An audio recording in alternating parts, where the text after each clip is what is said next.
Hi, this is Torikul Islam on second. I hope you are fit and fine and you are practicing spoken English every single day. সুপ্রিয় শিক্ষার্থীরা কেমন আছেন? আশা করি সবাই ভালো আছেন। আমি আল্লাহর রহমতে অনেক ভালো আছি। চমৎকার আরও একটি ক্লাস নিয়ে এসেছি আপনাদের মাঝে। আগে ক্লাসটি করব, তারপর অনেক কথা বলবো। অনেক গুরুত্বপূর্ণ তথ্য রয়েছে আজকের এই ক্লাসটিতে। তাহলে চলুন শুরু করা যাক। Late get started. I was, আমি ছিলাম। আজকে আই ওয়াজের ব্যবহারগুলো আপনাদের দেখাবো, যে ইংলিশ কতটা সহজ। এই সহজ বিষয়টা আপনাকে বুঝতে যে কত সময় লাগে এবং কত দেরি হয়, সেটি কোন কোন ভুলের কারণে, সেটি এই ভিডিওতে আলোচনা করব ইনশাআল্লাহ। তাহলে চলুন ক্লাসটি আগে শেষ করি, তাহলেই বুঝতে পারবেন। আই ওয়াজ, আমি ছিলাম। ওয়াজ আই, আমি কি ছিলাম। একটা হচ্ছে সিম্পল অ্যাফার্মেটিভ। এই অ্যাফার্মেটিভ শব্দটা অনেকের কাছে নতুন এবং বিরক্তিকর। এই কিসের অ্যাফার্মেটিভ? এই অ্যাফার্মেটিভ কী আবার? আসলে বিষয়টি এরকমই। আই ওয়াজ, আমি ছিলাম। ওয়াজ আই, আমি কি ছিলাম। একদম সহজ কথা। আপনাকে একটা নর্মাল প্রশ্ন করা হবে, আমি ছিলাম, আমি কি ছিলাম, একটা প্রশ্নবোধক করা হবে। সেটা নেগেটিভ হতে পারে, সেটা না বোধক হতে পারে এবং হ্যাঁ বোধক হতে পারে। প্রশ্ন থাকবেই, আপনার কথার ভিতর প্রশ্ন থাকে। এখন এই প্রশ্নবাদক শব্দগুলো আমরা কীভাবে তৈরি? একদম নর্মাল একটা সেন্টেন্স হচ্ছে আই ওয়াজ, আমি ছিলাম। সেটাকে যদি আমি বলি আমি কি ছিলাম, প্রশ্নবোধক তৈরি করি, তাহলে হবে ওয়াজ আই। দেখেন, জাস্ট সাবজেক্টের পূর্বে ভার্ব চলে আসছে। এবার দেখেন, আই ওয়াজেন্ট অথবা আই ওয়াজ নট, আমি ছিলাম না। সহজ কথা, আই ওয়াজ নট, আমি ছিলাম না। এখন এই ওয়াজ নটকে যদি কন্ট্রাকশন ইউজ করি আমরা, তাহলে হবে আই ওয়াজেন্ট, আমি ছিলাম না। একদম সহজ। এখন দেখেন, এটাকে যদি আমরা প্রশ্নবোধক তৈরি করি, ওয়াজেন্ট আই, আমি কি ছিলাম না। ঠিক উপরেরটা যে সিস্টেমে হয়েছে, নিচেরটাও সেই একই সিস্টেমে হয়েছে। উপরের দুইটাই আছে অ্যাফার্মেটিভে, একটা আছে সিম্পল অ্যাফার্মেটিভ, একটা সিম্পল অ্যাফার্মেটিভ ইন্টারগেটিভে। তারপরও আপনার এখানে প্রশ্ন থাকতে পারে। প্রশ্ন থাকলে অবশ্যই কমেন্ট করে জানাবেন, আমি চেষ্টা করব আপনার প্রশ্নের উত্তরগুলো দেওয়ার জন্য। দেখেন, আই ওয়াজ নট, এটাকে আমরা যখন কন্ট্রাকশন ইউজ করব, আই ওয়াজেন্ট। একদম সহজ কথা। আপনি যদি কন্ট্রাকশন ইউজ না করেন, তারপর এটা রাইট, সঠিক। ওয়াজেন্ট আই, আমি কি ছিলাম না, প্রশ্ন হয়ে গেল। আশা করছি এখান থেকে একটা প্রশ্ন, এখান থেকে একটা প্রশ্ন, দুইটা প্রশ্ন অলরেডি আমরা ক্রিয়েট করে ফেলেছি। যদি আপনার সেন্টেন্স মেক করতে হয়, তাহলে আপনার এই চার ধরনের, একটা সেন্টেন্সকে চার ধরনের সেন্টেন্সে রূপান্তর করা জানতে হবে। তাহলেই আপনি আস্তে আস্তে এগিয়ে যেতে পারবেন। কারণ একটা প্রশ্নকে বা একটা সেন্টেন্সকে আপনার চারটা রূপ দিতে হবে। চারটা রূপ দিতে পারলে একটা সেন্টেন্স সঠিক। এবং একটা সেন্টেন্সের চারটা রূপ প্রাথমিক অবস্থা আপনাকে এই ধারণা রাখতেই হবে। দেখেন, হোয়েন অর্থ কখন, হয়ার অর্থ কোথায়, হোয়াই অর্থ কেন, হাউ অর্থ কেন। এই ডব্লিউএস কোশ্চেন, অনেকগুলো ডব্লিউএস কোশ্চেন আছে, আমি এর থেকে চারটা বেছে নিয়েছি। আপনারা আশা করি এই চারটা থেকে আপনারা প্র্যাকটিস করবেন, তাহলেই চলবে। দেখেন, আমরা প্রশ্নবাদক বিষয়গুলো নিয়ে আসছি এখানে, শুধু প্রশ্নবাদক। দেখেন, অ্যাফার্মেটিভ, সিম্পল অ্যাফার্মেটিভ থেকে একটা সিম্পল অ্যাফার্মেটিভ ইন্টারগেটিভ প্রশ্ন এখানে নিয়ে আসছি। দেখেন, শুধু একটা নিয়ে আসছি, নেগেটিভ আনি নেই, শুধু একটা। তাহলে আমাদের কি হয়েছে, এখানে দেখেন, এই উপর থেকে আমরা হোয়েন নিব, শুধু হোয়েন। হোয়েন নিলাম, হোয়েনের পরে ওই অ্যাফার্মেটিভ প্রশ্নবাদক চিহ্নটা এখানে বসিয়ে দিয়েছি। দেখেন, আপনি মনে রাখবেন, যখনই আপনি প্রশ্ন বা বাক্য গঠন করতে যাবেন, সেটা যে কোনো বাক্য যদি প্রশ্ন বা কার আকারে তৈরি করতে যান, তাহলে অবশ্যই আপনাকে সেইখানে, যদি ডব্লিউএস কোশ্চেন থেকে আপনি প্রশ্ন করেন, তাহলে অবশ্যই আপনার ওদিকে সিম্পলে যেগুলো থাকবে, একদম সাধারণ অবস্থায় যে প্রশ্নগুলো থাকে, সেই প্রশ্নগুলোর প্রশ্নটা নিয়ে আসতে হবে শুধু। তাহলে আমরা এখানে গঠন করেছি, দেখেন, হোয়েন ওয়াজ আই, আমি কখন ছিলাম।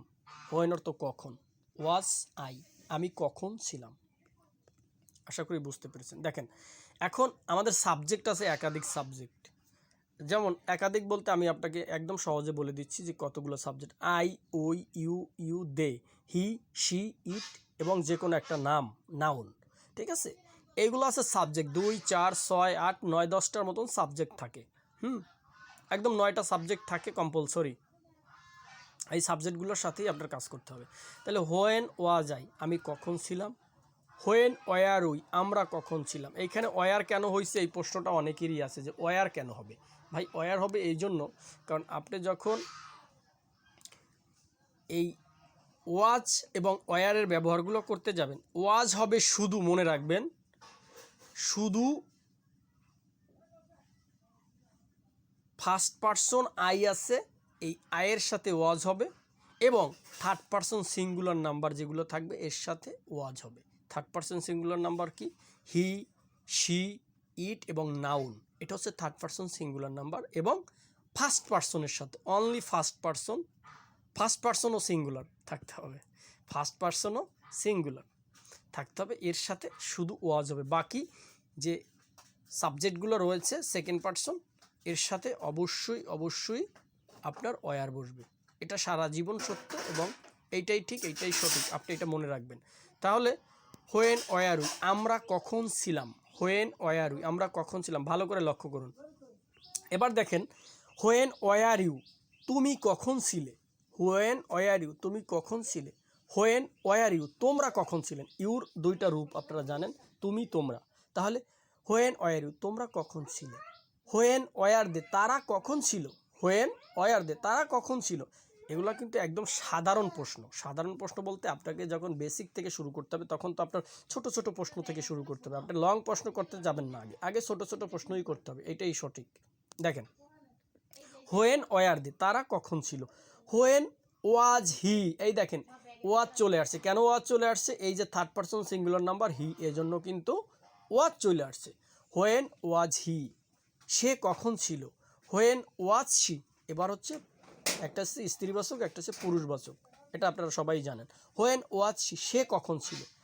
ইট একটা বস্তুবাচক শব্দ, এটার ক্ষেত্রে আপনি বলবেন হোয়েন ওয়াজ ইট, এটা কখন ছিল বা ইহা কখন ছিল। দেখেন এবার নিয়ে আসছি নাউন, নাউন যে কারো নাম, রহিম, করিম, তরিকুল যেই হোক না কেন। হোয়েন ওয়াজি, তরিকুল কখন ছিল।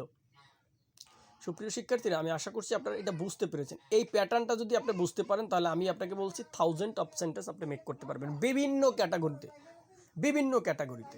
আমি এইখানে 1 ঘন্টা আলোচনা করতে পারি এইটার পরে, তাও শেষ হবে না, কিন্তু আমি আপনাকে মূল পয়েন্টটা ধরিয়ে দেব, বাকি আলোচনাগুলো, বাকি প্র্যাকটিসগুলো, বাকি চর্চাগুলো আপনি করবেন। যদি আপনি মূল প্যাটার্নটা বুঝতে পারেন তাহলে অন্যগুলো আপনি বুঝতে কোনো সমস্যা হবে না। দেখেন এবার আপনি কি করবেন, এবার হোয়ার দিয়ে প্রশ্ন করবেন, হোয়াই দিয়া, হাউ দিয়ে, এগুলো দিয়ে আপনি প্রশ্ন ক্রিয়েট করার পরে আপনার কাজ হচ্ছে যে আপনি কি করবেন, এরপর আপনার নেগেটিভটা নিয়ে যাবেন, এই যে ওয়াজেন্ট আইটা নিয়ে আপনি আবার প্রশ্ন করা শুরু করবেন, প্রশ্ন বানানো শুরু করবেন।